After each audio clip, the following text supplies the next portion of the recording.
In this video we shall discuss data operation anomalies. By definition, a data operation anomaly is either incorrect data operation or unexpected side effect of data operation resulting from inadequacy of the database to the subject area.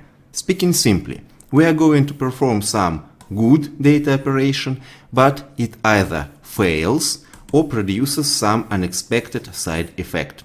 There may be such data operation anomalies as insertion anomaly, deletion anomaly, and modification anomaly. And there is some non-canonical, rarely mentioned, but nevertheless existing and dangerous selection anomaly. Let's review several examples. Insertion anomaly means that we have nothing to insert, but we have to insert it.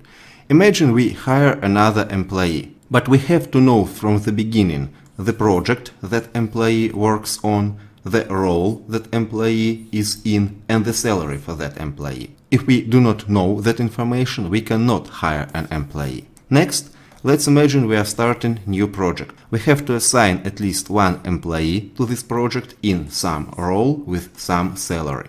Or maybe we are creating another role. So we have to name the project here, we have to put some employee in that role, and we have to assign some salary to that employee. If we do not know any of these data, we cannot add another record to this table.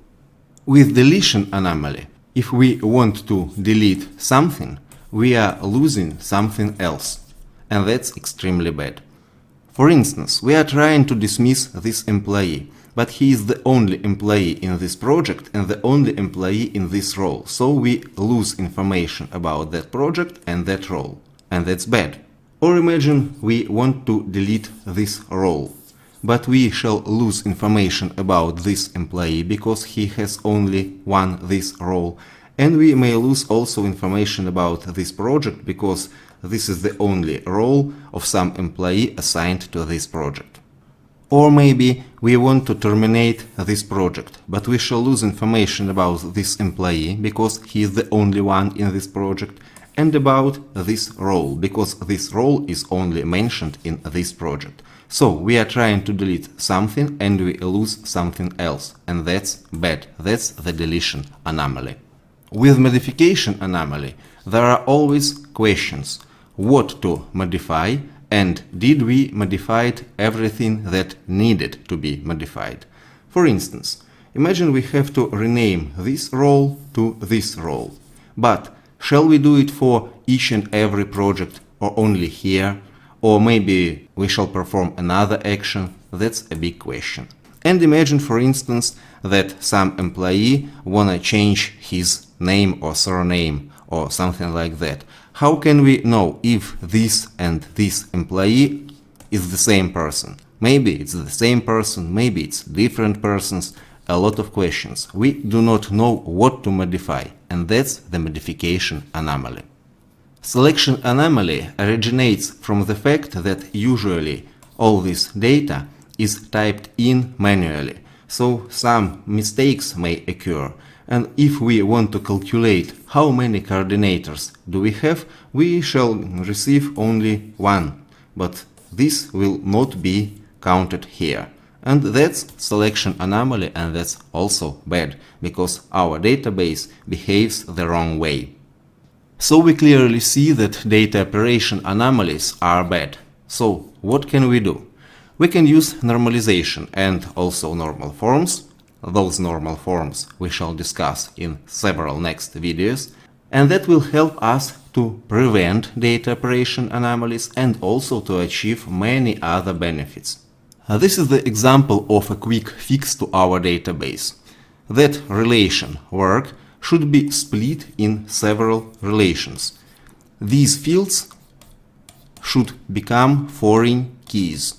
Of course, that will not solve all of our problems, but this data will be never somehow lost or corrupted with any operation with this table. Because these are foreign keys, we cannot insert here something that not exists in appropriate table. For instance, we cannot start a project with, let's imagine, 999 identifier as long as we have only these projects, and so on. To detect a data modification anomaly, you have to know subject matter well, but there are several universal advices. First of all, do not store multiple entities in a single relation. Here we see an employee. Okay, the first name, the middle name, the last name are characteristics of an employee. But what about children?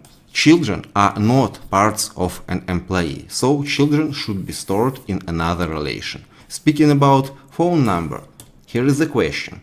If an employee has one phone number only, it's okay, let it be here. If he has several phone numbers, okay, let's take this field and extract it to separate relation.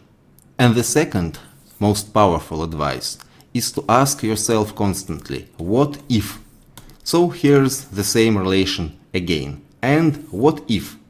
How can we be sure that a project exists if this field is not a foreign key?